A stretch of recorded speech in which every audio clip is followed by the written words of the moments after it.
Hello दोस्तों, welcome to my channel. आज हम आपको सुनाने जा रहे हैं एक ऐसी कहानी जिसका नाम है दिखावा। एक राजा के दरबार में एक बुद्धिमान मंत्री था जिसके पास हर समस्या का हल था।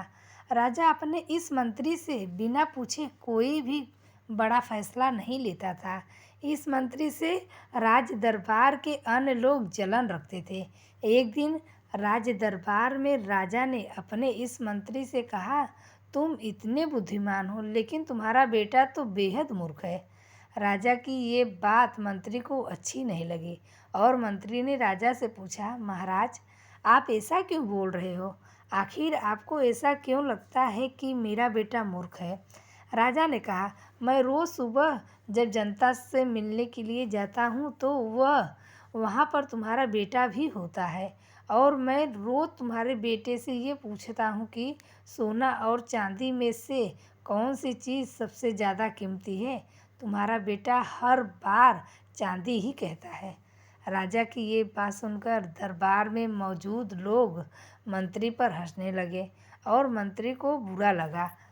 मंत्री बिना कुछ कहे अपने घर वापस गया और घर आते ही मंत्री ने अपने बेटे से पूछा, सोने और चांदी में क्या मूल्यवान है? बेटे ने फौरन जवाब देते हुए कहा, पिताजी सोना। सोना। मंत्री ने बेटे से कहा, तुम्हें जब पता है कि सोना कीमती धातु है तो तुम क्यों राजा को गलत जवाब देते हो और चांदी की कीमती धातु कहते हो? बेटे ने कहा, पिताजी राजा रोज़ सुबह बाजार में जाकर प्रजा से मिलते हैं और रोज़ मुझे बुलाकर मेरे सामने दो सिक्के रखते हैं जिनमें से एक चांदी का होता है और एक सोने का। सिक्का रखकर राजा मेरे से पूछते हैं कि जो इन दोनों में से अधिक कीमती चीज़ है वो तुम ले जाओ। मैं चांदी का सिक्का उठा लेता हूँ। ये देखकर राजा हंसते हैं और चले जाते हैं। मंत्री ने अपने बेटे से पूछा, तो तुम क्यों रोज़ चांदी का सिक्का उठा लेते हो? अब पूरा दरबार मेरा मजाक उड़ा रहा है।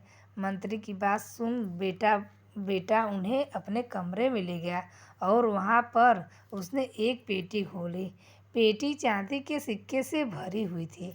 इतनी सारी चांदी देखकर मंत्री हैरान हो गया। बेटे ने कहा, पिताजी जो सिक्के राजा मुझे देते हैं ये सब वही है। जिस दिन मैंने राजा को सही उत्तर दे दिया, राजा मुझसे ये सवाल पूछना बंद कर देंगे और मुझे रोज़ एक सिक्का मिलना बंद हो जाएगा।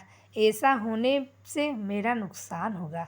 अगले दिन मंत्री ने अपने बेटे की चतुराई राजा को बताई और राजा मंत्री की बेटे की चालाकी से बेहद ही प्रभावित हुआ। सीख, हमें अपनी काबिलियत का दिखावा नहीं करना चाहिए। समय आने पर अपने आप सबको पता चल जाता है कि आप कितने काबिल हो।